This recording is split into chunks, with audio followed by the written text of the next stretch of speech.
Okay, well, thank you so much for that. I was just trying to gulp down a couple last gulps of coffee. I really need coffee. So this is my first day of my U.S. tour, which isn't too long. It's just 5 days. I'm going various places, and I get back to Toronto, where I live, on Saturday night. I'm sort of pressed up because our daughter gets married on the 28th of September. Apparently I'm supposed to be there. But not being there in the weeks leading up to the big event apparently is not a problem. My opinion has not been sought on any matter whatsoever related to this event. I just have to show up. I'm given 3 minutes roughly for a speech. I'm not accustomed to short stories, but anyway, I'll do that. But see, the reason that coffee is a good idea is because, so the book came out about a week and a half, 2 weeks earlier in the UK. So I did a UK tour, and so on the 5th of September or so, I think it was, I flew from Toronto to Dublin, back to Belfast, and I went to London for 3 days, and then was in Edinburgh and Glasgow, and then back to London for 2 more days, and we went a whole bunch of. So anyway, I'm still kind of on London time. So I got home. I only got home. I got back to Toronto on late Sunday afternoon, just in sort of time for dinner, and then I had just enough time to do laundry, and then flew out this morning. So if I appear to be nodding off, if someone in the front can just give me a nudge, and if at some point during the presentation I see people here falling asleep, that's an even bigger problem. But as I say, I've been touring all over the place for elevator pitch, and I should probably start by asking, this was a bigger problem in the UK, of course, because they don't call them elevators, they call them lifts, which I thought were just things you put on your shoes to be tall, you know. But they call them all lifts. So, but of course, I didn't want to call it lift pitch because I wanted the phrase elevator pitch. Now, who's familiar? I'm betting most people. Who's familiar with the use of the term elevator pitch in sort of an entertainment context? Most people. Yeah. Now, in the UK, if I ask that same question of an audience of the size, there might be 2 hands to go up. So I have to explain it. And I'll do it anyway. Of course, the idea of an elevator pitch is, imagine you are some aspiring screenwriter and you want to talk to some important director, and you see them getting onto the elevator in some building and going up to his office.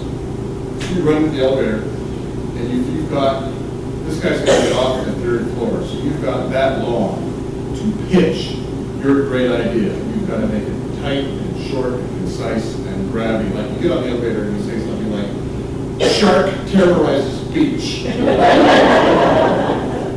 And he probably hasn't even gotten the 1st floor yet. And I actually think that would make a great idea for a movie. But anyway, that's where the phrase elevator pitch comes from.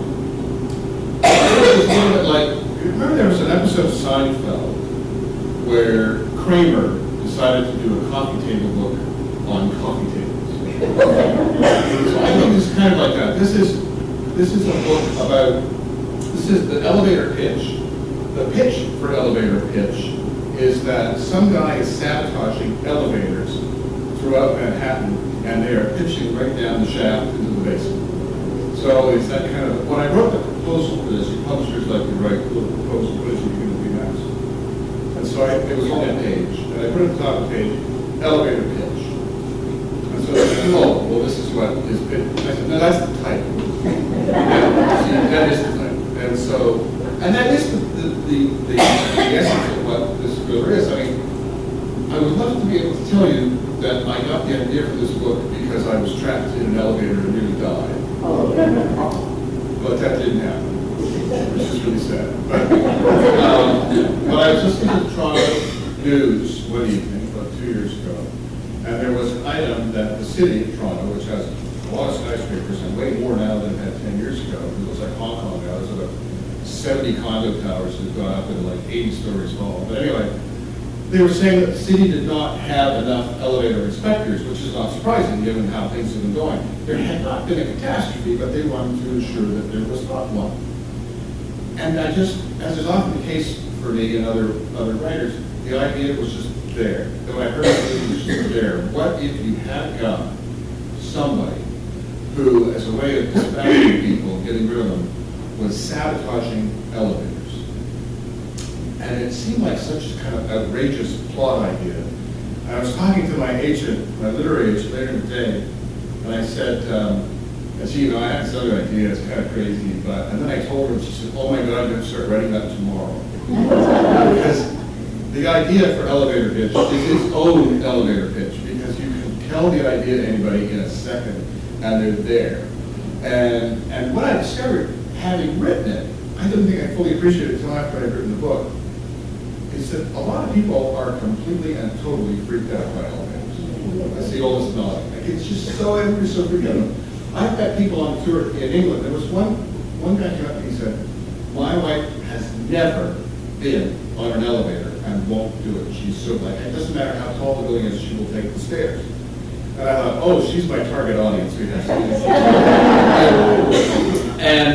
But what it seems that happens with elevators is that there's a kind of intersection of phobias that there's claustrophobia, fear of falling, fear of heights, loss of control, and also, sometimes we're always comfortable getting into an elevator and jamming up with a whole bunch of people that we don't know. That could be, it's funny, somebody had said, we were talking about this book, they said, if you had to be stuck on an elevator that was stuck for a while, what kind of person would you want to have with you in that elevator? And the first person said, oh, I would want somebody who was really calm. And I thought, wow, that was not my first answer. Mine was, I want someone who bathes.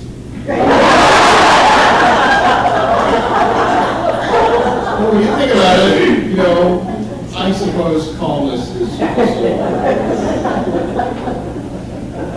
And so I did a little bit of, and of course the book is not just entirely about elevator falling down. I mean, we have quite involved storyline that involves a mayor of New York who's kind of under investigation. Is a political journalist named Barbara Matheson who writes an online political column, and she's in conflict with her daughter who's gone to work for the mayor's office. We've got two detectives who were trying to figure out whether the body that they have found on the High Line in New York, we know what the High Line is, it's just the coolest thing, that has no fingertips on it.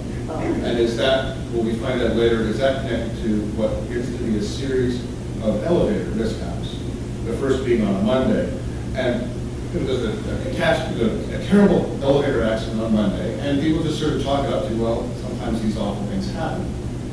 And then when there's another one on Tuesday, that's quite the coincidence. But when it happens again Wednesday, they kind of realize that there's a problem. And picture a city that's, New York is such a vertical city, like people living on the 50th floor, offices up on the top of the New World Trade Center, all this sort of thing. That's a city that goes up and down as much as it goes like this.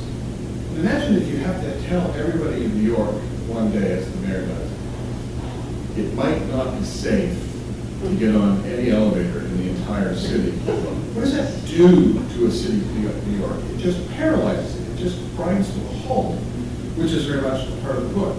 Now, one of the fun things that I got to do in doing some of the research for this was my brother-in-law. He works in big sort of commercial real estate. He works in a big, one of the tallest buildings in Toronto.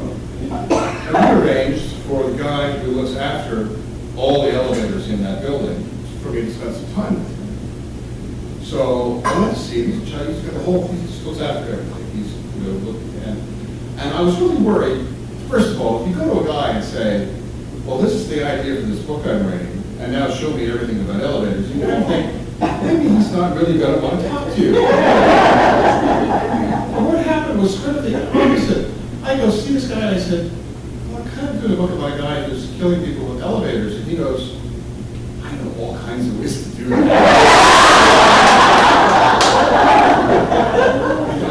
This is my kind of guy. I love this guy. And we had to do those really cool things, which was, so for example, we'd be on the 20th floor, and we would step out of the elevator and turn around, and he could keep the doors open. And then he had this really cool device that was like sort of half the size of this book. Like it was like a big TV remote, with a little screen on it. And he says, with this, I can control every elevator in the building and everything that it does. So what we did then was he sent that car that we're looking at one floor down, but we left the doors open. So now we could look in, look at the top of the elevator, look at all the mechanical work, pulleys, and all this stuff, and look up the shaft. It's really cool. And I said, that device here, that's quite something. I guess that would be, a pretty specialized kind of thing for anybody to have. And he said, well, you can get one of these on eBay for $500. Now, to anybody else, you might think, that's not a good thing. When you read Thrillers, I was like, yes! This is the best thing I've ever heard. So somebody can just buy one of these things. Now, I might take a couple of liberties here and there, that's possible. But you could buy these things, you would have, somebody who wanted to be able to sort of override elevator controls and do all this stuff, you would have to know how to interface with that building system. There'd be stuff that you would have to know. But it could be done. So I just made them in. So I thought, I have a book. And so I wrote Elevator Pitch, and a couple other things I read that were kind of neat. Was that a lot of people seem to think that if you are in a plunging elevator, that all you have to do is, just before it hits the bottom, just go. That will not work. It will not work, first of all, because you don't know when it's going to hit the bottom. I mean, that's real sense of timing. But even if you did, you're still going to come back in and you're still moving at the same speed as the elevator, and so you're going to become elevator pizza. And it's not going to work. So they say the only thing you might be able to do if you are in a plunging elevator is to minimize the damage that might happen to yourself. Because you figure if you're standing and you go down like this, your whole body will compress. So they suggest you lie down on the elevator floor and you spread out, you distribute your weight. So that's your better, that's I hope this is all you're making notes. Just write all this down. And so, but then I thought, well, what if even if you know this, let's say you're on the elevator with like 20 people, 10 people. I think what I would do with that is I would tell all of them, you lie on the floor, I'll get on top of you. Cushion the blow. But that's, so it was interesting to do. And the thing is that elevator accidents are quite rare, but they do happen. And typically the people who are most at risk are actual elevator repair people, technicians and so forth, because they're working with the doors open, the shaft and so forth. And, but it was, of all the books I've done, it was one of the most fun to write, because it was just such a really fun concept. And now I'm not going to talk a little about some other stuff, but I'm not going to read, I thought I would tell you about it, and not to read from it, because it has been my experience, first of all, that people who come to book events know how to read. You don't have to read to them. They understand, they get it.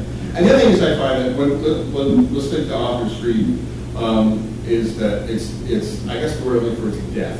It's just, it'd be really bad to listen to authors read. And the really fun part, I don't know what it is, it's just, I like to be able to read myself, I don't want to be read to. And so when I'm in an audience and I'm listening to an author read, I find that my mind starts to go elsewhere and I'm not really paying attention. And I may even kind of nod off a bit. So the worst thing that can happen to me is if I do an event with, like, say, 2 other authors, and they see us all on stage, and one of them's reading, I have to look interested on stage because everybody's out there, so anyway. But I thought I would tell you just briefly, too, because I haven't been to Hudson before. I actually, what a gorgeous town. It is so beautiful. It's such a great, I got here actually, I got here a little early. The driver thought that my traffic might be far worse than it was, and I got here about 6.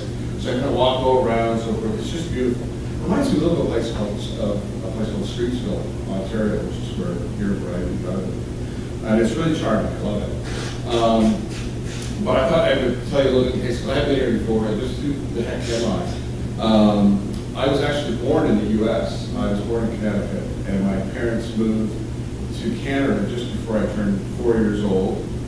And My dad was a commercial artist. He, back in the 50s, if you were to look through Life, Luke, Saturday Post magazine, and anything like that, and if you look at the car ads, Ford, all that kind of stuff, all of the ads, those cars were illustrated, they were drawings.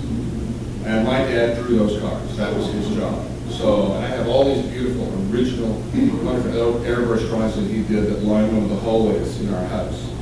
But as the 60s progressed, though, when he was offered a job, the reason we moved to Canada was an advertising studio in Toronto, liked his work and wanted to know if he would move up and come work in Canada for them. And so we did. And my parents moved up. I was just turning 4, as I say, when we got to Canada. And then having made the big move, once the sort of mid-60s hit, my dad became a kind of modern-day blacksmith. Nobody wanted what he could do anymore. Photography killed illustration. So my parents bought a cottage resort and a trailer park, different kind of business, in the North Lakes area of Ontario. And a lot of our clients, so we got that camp, it's called Green Acres, not named after the It had been there since like the late 40s or something, and about every other day somebody would come in and say, hey, where's Arnold the Pig? And I think, oh, that's really funny, get out of here. But I was 11 when my parents bought that as a different kind of a business. And a lot of our clientele, a lot of people who came to our place were from sort of, even though it was up in Canada, were a lot of people from around sort of Buffalo area and Pennsylvania and Ohio. I can remember guests who came up from Perry and Warren and Gainesville, all this kind of place. They all would drive up and come to our fishing camp and go there. So it's kind of interesting to come down here and see where all our guests came from. And I had a massive love affair with a girl from Perry for a while when I was about 17, 18 years old, and drove down here once to visit her. That didn't work out. And she probably couldn't be happier. But anyway, so that's what we did. And so but at this camp, I kind of took over running it because when I was 16, my father died, and at the age of 59 from lung cancer, he passed away. So I kind of took over running it, and but I was always wanted to write. I was writing stories all the time. We lived in this big long mobile home that we put on the property as an office. And I had a bedroom that I think was slightly smaller than this little podium. It was the smallest thing ever. And I had a little teeny desk in there, and I would write my stories. I always had an electric typewriter, and I was always writing stories. And my plan was that I would just, when I finished university, I would just get a job as a best-selling novelist. And I was not a big demand for that right in that particular region. But I wanted to do that. And so I had written a couple of novels, at least by the time I was 20, 22. And I was sending them all out to various publishers. And what was interesting was I could go to the post office and package up one of these manuscripts on paper and mail it away to some publishing place in New York. And it would be back to my house before I got home. That's how fast they would reject my stuff. And so it looked like that plan that I had was not going to quite work. So I thought, well, where can a guy get paid money to write every day? And so I got a job at a small daily newspaper in Ontario called the Peterborough Examiner. And I went in there for a job and got one. And I like to tell stories about the Examiner because the Examiner, that's where I really started to learn to write every day. And it was a newspaper owned by an organization called the Thompson Organization, and they were a thrifty organization. Some might say cheap. And what we would consider sort of standard equipment on most newspapers we had was kind of optional. Proofreading was optional. And I just thought it was great that I got to be there for what I felt was the greatest technographical error in the history of Canadian journalism. Now, this was not a story of mine. The next story was a story of mine. But this was not one of mine. But we had a local band called Dino and the Capris that played, I know. And they played around Peterborough and Lakefield and Lindsay and Enniscorthy. They played weddings. We'd go by some bar and say, Dino and the Capris here all this weekend. And think, oh, the excitement. And so anyway, so they were a fixture in that area part of the country, you know. So we had a front page above the fold entertainment news story when the band was breaking up. Dino and the Breeze were breaking up. This was news. And the first paragraph of the story read, after 20 years of playing weekend dates in local hotels, Dino was tired and wants to spend more time with his family. It's fine.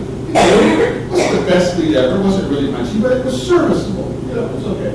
But it's, unfortunately, because proofreading was optional, nobody noticed that the letter P was missing from the word play.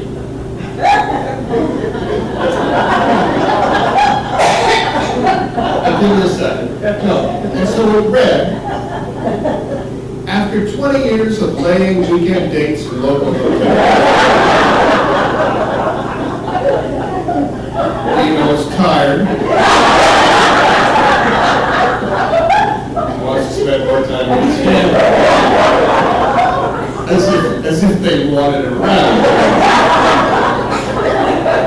And it was, the papers would just go out to the newsroom, and the managing editor was a guy, I don't know if you know, when you go to the paint store and you say, I want white with a drop of pink in it, that's what he looked like. He was the pink alien. And when he saw that typo, that drop of pink drained from his face. It was just like in the movies. He picked up the phone and he said, literally, stop the presses. All the papers that were loaded on the trucks, get rid of them, and we're going to replate, we're going to fix it, and then get one truck got away. I was asking people in Bancroft, Ontario, had a more interesting paper that day. But what happened to me, so in the morning I would call around all the local police attachments and see if there were interesting stories that happened overnight. And if you got one that was particularly interesting, and you had the names of the people, you would phone them directly to sort of get some quotes and fill out the story, make it even better. And so one morning there was a story about an old guy who picked up a hitchhiker in Lindsay, Ontario. Nice guy. And this hitchhiker pulled a knife on him and wanted to rob him and all that sort of thing. And for whatever reason, when they got to a traffic light, the kid himself sort of panicked and took off. This was not the kind of thing that happened a lot in Lindsay. So I called this guy. I called him up and I said, it's Linwood Barclay, Peter Examiner. Can you tell me about this event? And he's telling me all about it. I said, were you scared or what? Anything like this ever happened before? No. So then I wrote my story. Lots of color. And I think the story read something like, the soft spot that Joe Smith felt in his heart for a hitchhiker nearly cost him his life. And again, because the proofreaders were surfing or something. The story read, the soft spot Joe Smith felt in his heart for a hitchhiker cost him his life. The word nearly just kind of evaporated. And then, to show that I was the greatest reporter who ever lived, I proceeded to interview him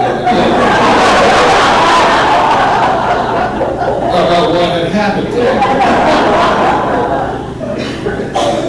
I felt sick about it when the papers first came out. This was the edition that went to where he lived, you know. So, and you just know that, like, you know, it's a very small town. It's just like here, you know, he would have relatives and friends who would have picked up the paper and say, "Oh my God, Uncle Joe's dead."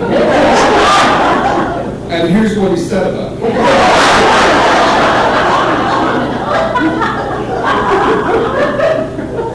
So I have to call him. You know, I have to call him before the paper gets there. So I get him on the phone. And when I get him on the phone, I kind of lost my nerve. I couldn't bring myself to tell him just how bad the mistake was. I said to him, I said, when you read the paper, it's going to read as though you were more seriously hurt than what I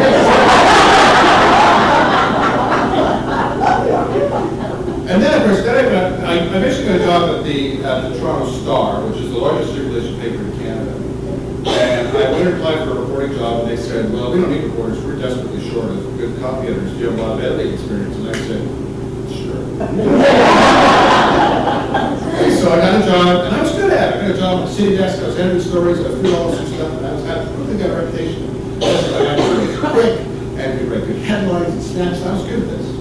So So one night, they had a court story that they wanted me to edit, to work on. It was a story about a guy who was charged with marijuana possession, but his defense was that he had been using it medicinally. And so the story had all the information, but it was very turgidly written, a really boring lead. The great quotes were down in that 8th paragraph. The whole thing needed to be kind of, juiced up a bit. And so they said, Barclay, work your magic on this story. So I said, okay. And in record time, I had the thing rewritten from top to bottom, and it was punchy, and it had all the good stuff at the top, and it was just really, like I say, it's sung. You know what I mean? It was really, really good. And it would have been even better if, in the rewriting of it, if I had not reversed the names of the accused and his lawyer.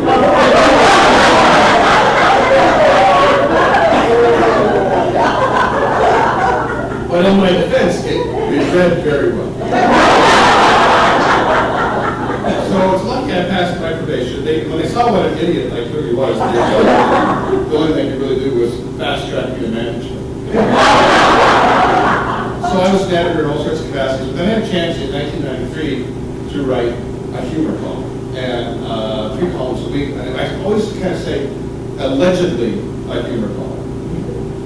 Because when you write satire in a newspaper, there will always be someone who does not get the joke. Doesn't realize. So one time, this is a long time ago, but one time I wrote a story about tongue-in-cheek, funny things, places you can send your kids for summer camp. And one of them was, remember years ago there was this Russian satellite that was orbiting Earth and it was crumbling and disintegrating and all that stuff. And I said, why not send your kids to Mir Space Station camp, the Russian satellite. But if you do, dress your kids warmly because it's very cold in space. And send them with lots of rolls of duct tape because there's holes in the hull, the whole thing's falling apart. Guy, I swear to God, I phoned the paper the next day and said, you didn't put in a phone number.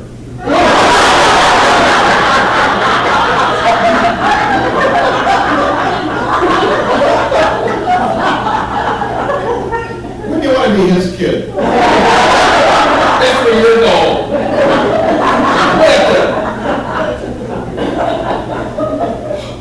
Of course, then there was, and when you read, probably about a half of my columns were sort of political satire, the other half was funny things on the home front, just funny columns about everyday life.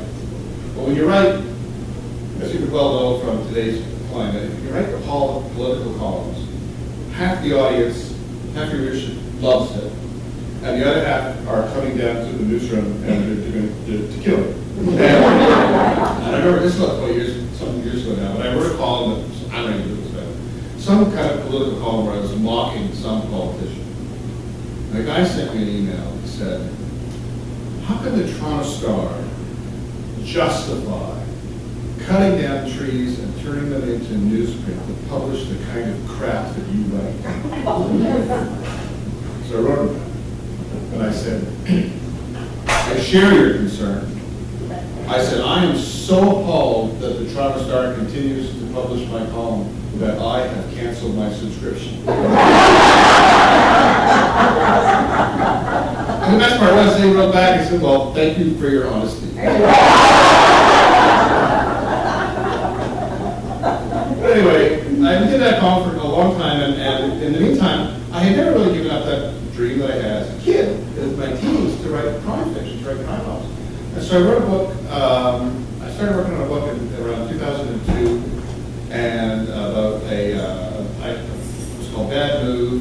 We actually sold that, we sold that book to Bantam Books in New York, and I wrote sort of 4 funny thrillers. And collectively, the 4 of them sold like 78 copies or something. And so my agent said, you need to write no more funny thrillers, don't do a series, write a bigger book with a great book. And I understand some of you read this in your book club. I wrote a book called, woke up one morning at 5 o'clock in the morning, and there was an idea there. And it was about a 14-year-old girl who's been out with a boyfriend and gotten drunk. She comes home, she's drunk, her parents are furious with her, she goes to bed, she just passes out. And when she wakes up in the morning, her family's gone. Mother's gone, her father's gone, her brother's gone. And 25 years go by, and she's never known what happened to them. You know, did somebody come and kill all of her family and they didn't know she was there because she was passed out? Or did her family decide to leave and not take her with them? And which would be worse? Would it be worse to find out everyone in your family was dead, or that they were alive and didn't want you? So 25 years ago, I just never know what happened. So I sent this note to my agent at 8:30 in the morning. What about this for an idea for a thriller? And she phones almost instantly. She says, that's it. That's such a great idea. Because she's very helpful on plot points and stuff. She says to me, she says, what happened to the family? And I said, I have no idea. She said, you'll figure that out.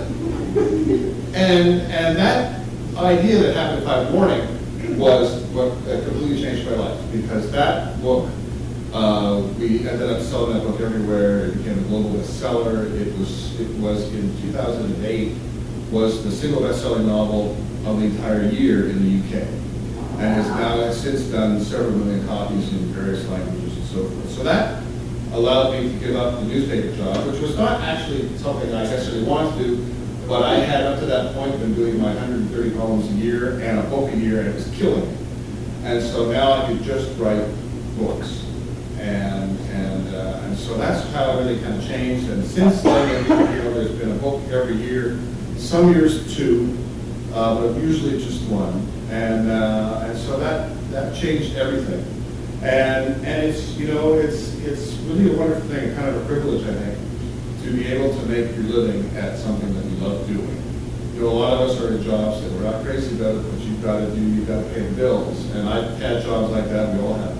So to be able to do this now and make a living this way is a wonderful thing. And so I thought what I would do is I sort of blatted on for quite a while here. I think I would love to open up some questions if people have some, and that'll kind of send me off in another direction, and then we can chat over coffee and cookies and books and so forth if you'd like to get some. This one and they also have copies. You have copies of the noise downstairs, right? So let me tell you quickly about the other book that's here. This is the book that came up before this. A Noise Downstairs is actually one of my favorites. And I'll just very quickly tell you what it's about since it's there. It's about a guy who nearly died catching a guy in the act of killing some people. And he was sort of traumatized by it and so forth. And he reaches a point where he's getting better. And his wife, he thinks maybe he's a college professor, he thinks maybe if he wrote about it, it would be kind of therapeutic to write about this experience that he went through. And his wife gets for him, sort of as inspiration, one of these old manual typewriters, because he loves them. They're kind of like works of art now. And he's not actually going to write on it, because it is a bit cumbersome. He still wants to use his computer, but he wants it in his office. And it's just this really gorgeous old Underwood.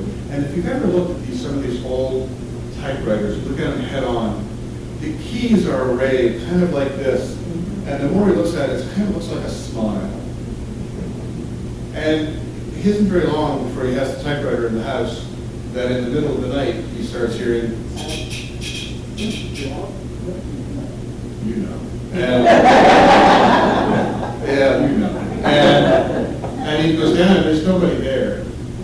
And he thinks, well, I dreamt it or I had a nightmare. About the third night, or second or third night, once he's heard it, he decides before he goes to bed to roll a sheet of paper into the typewriter. And in the morning, finds a message.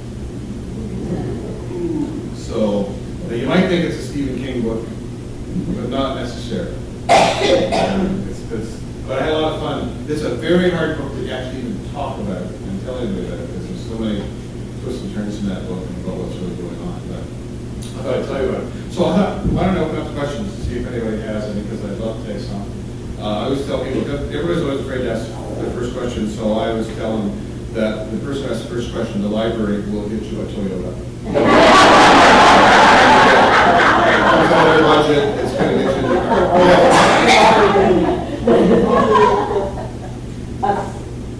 A Noise Downstairs. Yeah, you read that. You liked it? I'm halfway through it. Okay. And what I thought was, when I first read it, when I got to the part No spoilers. I know. Well, I thought it was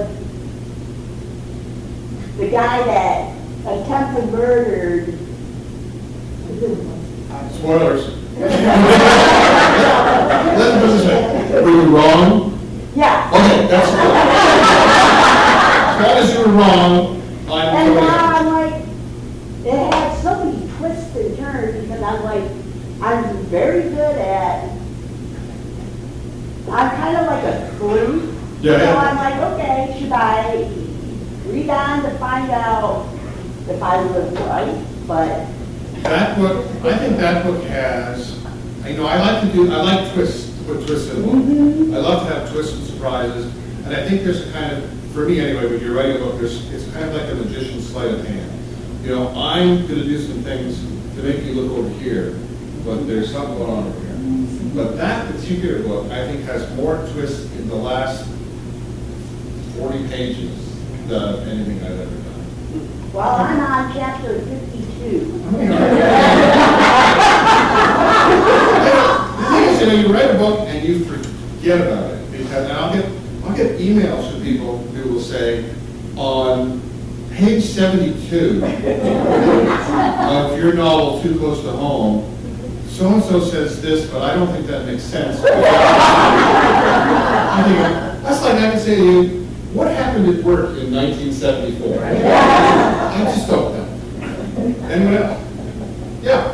What would you recommend to start to read if you've never read any of your books? Oh, is it a mine, you mean? Yeah.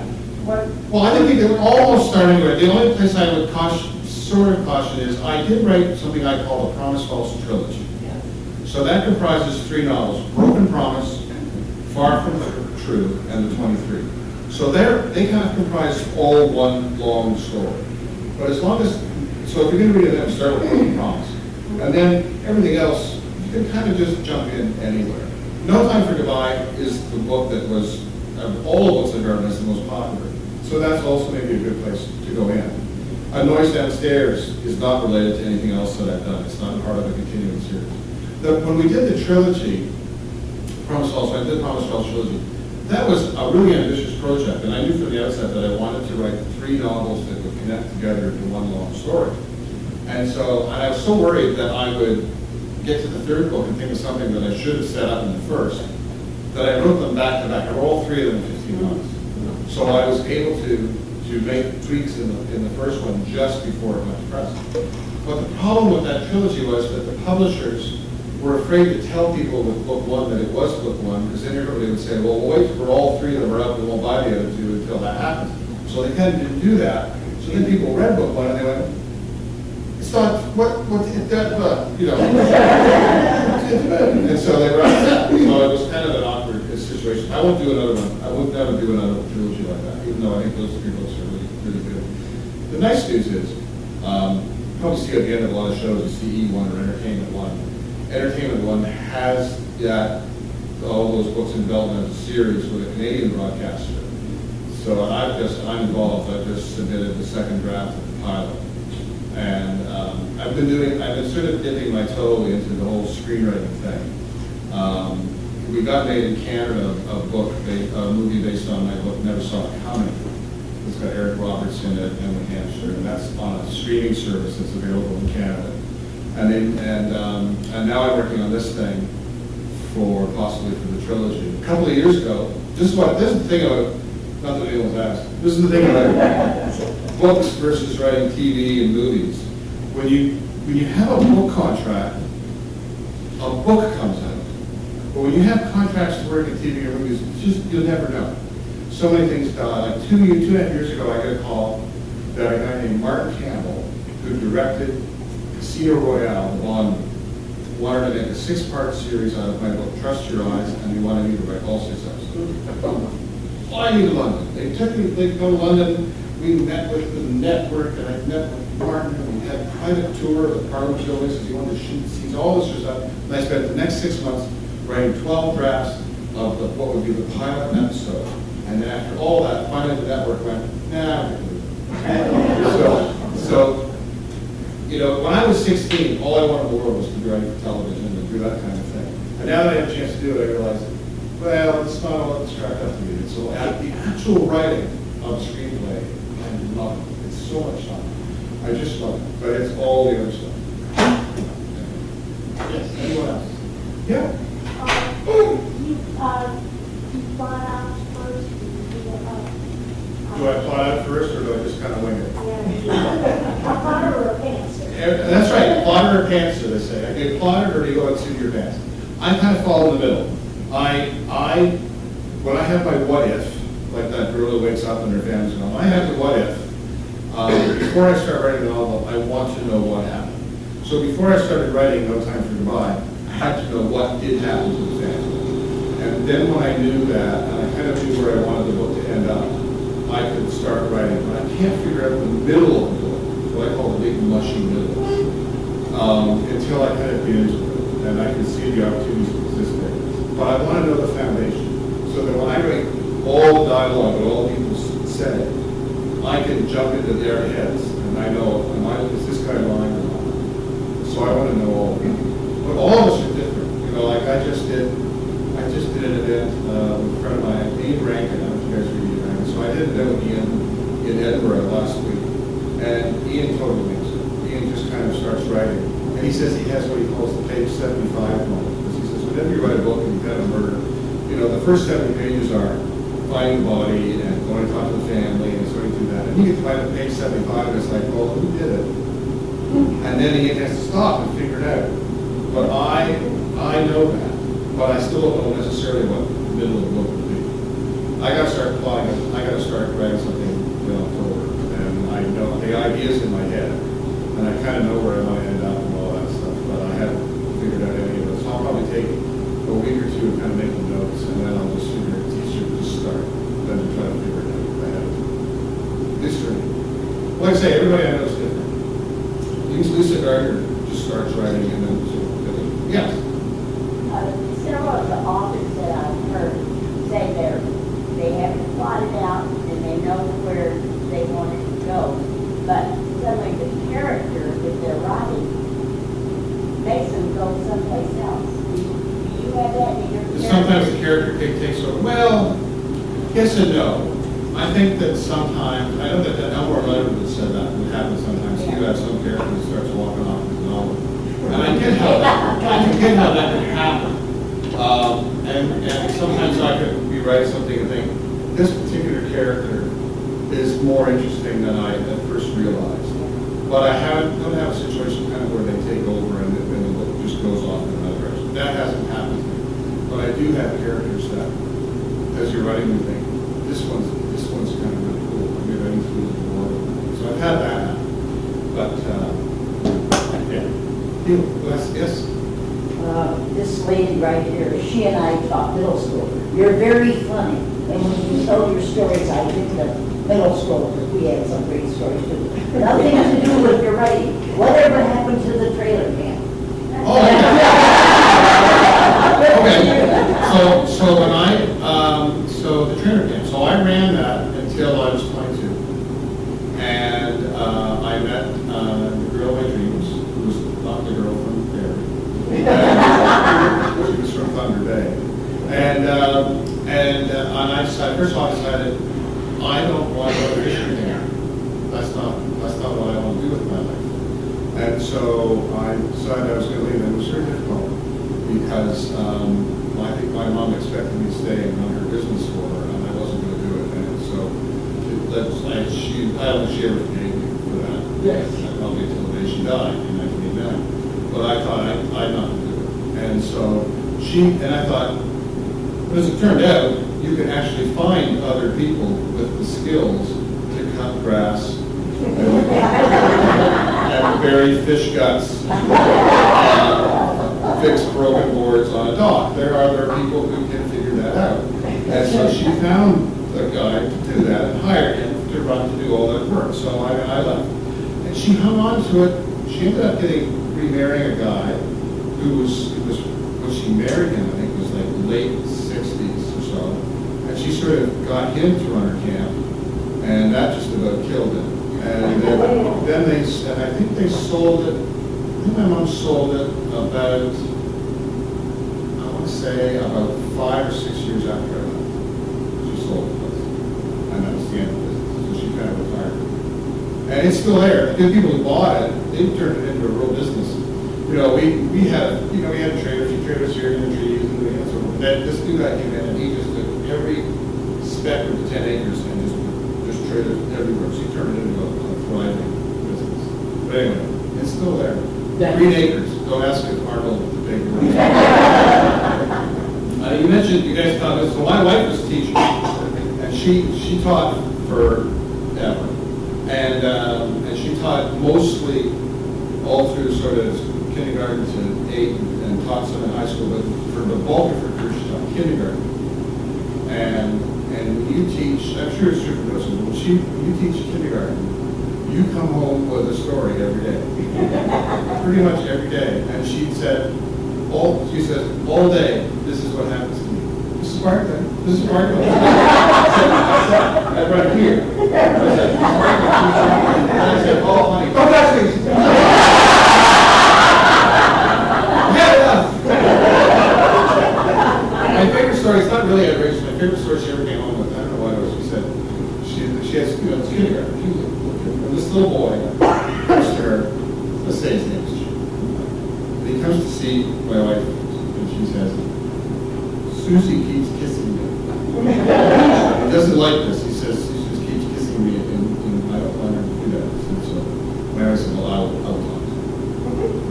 And so she has to sit Susie down, and she says, Susie, you can't keep kissing Jimmy in your class. You can't do that. And this is the part that killed me. She said, I love you. That's my favorite story. I like that even more than the vomit stories. But there were so many vomit stories. Anyone else? Yeah. Where'd you go to university? I went to Trent University in Peterborough, Ontario. Your major? English. I got an honors BA English. I read the Cliff's Notes on some of the finest works of literature.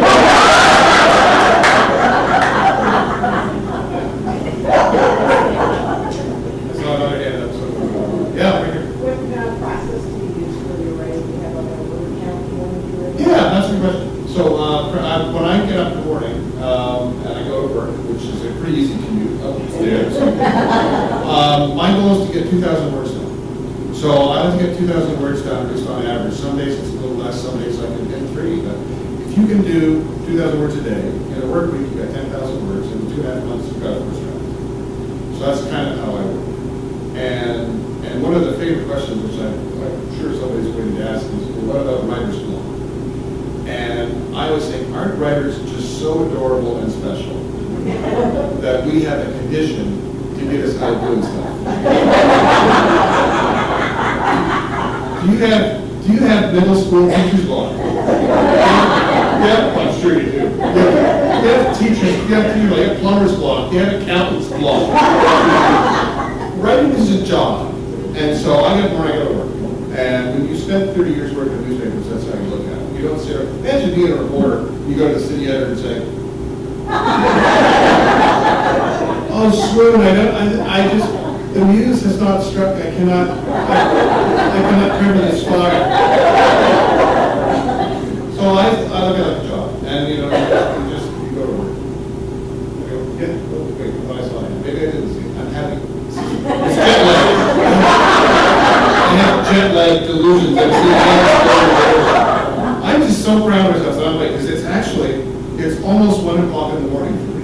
Because I'm still on London time. Yes? Do you have the next book in? Do I have another next book in? That's a really good question, because I did.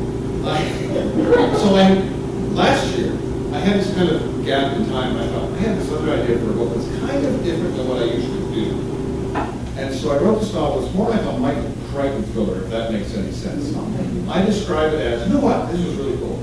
You guys have on your list here in the library a book called Cold Storage that just came out last week. It's by a guy named David Koepp. David Koepp is a screenwriter, and David Koepp wrote the movies Jurassic Park, Spider-Man, Mission Impossible, The War of the Worlds. Like, he's one of the biggest screenwriters ever. To her novel. And I met him in London in May, because they asked me to read his book. I got a blurb on his book in the UK and Canada anyway. And I said to him, I've written a book, I call it Think Jurassic Park. But instead of dinosaurs, it's self-driving cars. And it's like a Martha's Vineyard community, and a big car company says the best way to test self-driving cars is if every car on the road is a self-driving car. So they all talk to each other. They're like this one ant colony. They all know what to do. And so we will take all the regular cars off the island, and we will give everybody for a month one of these cars, and we'll run this great grand experiment. And all goes really well until a virus goes into the system, and all of the cars become homicidal.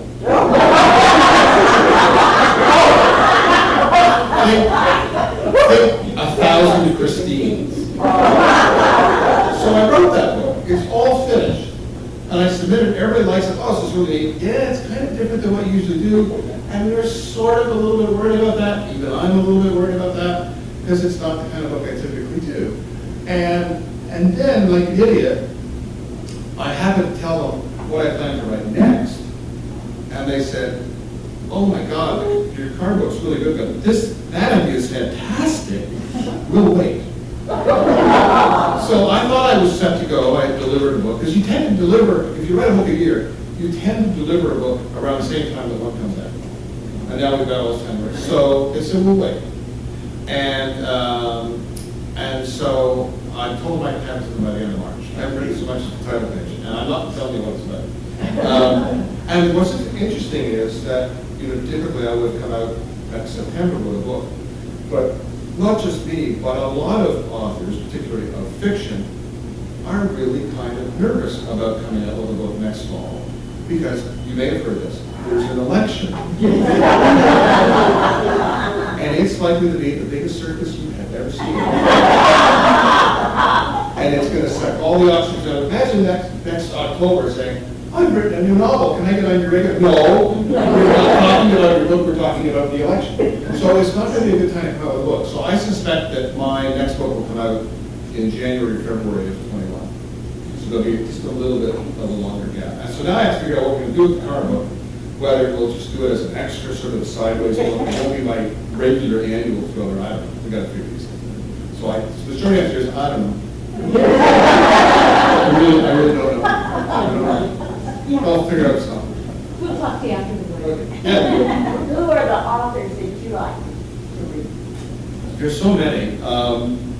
My all-time favorite was a writer named Ross McDonald, who wrote the Lou Archer crime novels, who I was fortunate enough to know, and he was a bit of a mentor to me.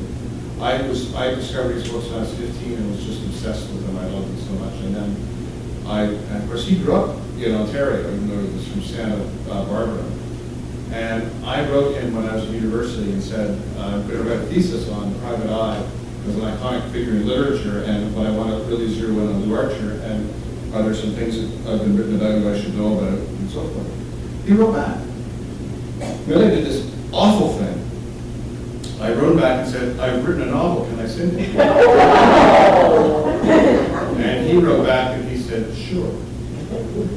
So he read it and he critiqued it for me and made suggestions. This is a book that never got published, and we can all be grateful for that. But we wrote many letters back and forth. There's a huge biography that Scribner did on him by a guy named Tom Nolan. I'm in that book because he saved all of my letters. And he came to Peterborough one time. He said, I'm coming to Peterborough, and I had dinner with him and his wife, the writer Margaret Miller, when I was 21. And I brought with me, it was hard for me to tell this without cracking up, not a laugh way.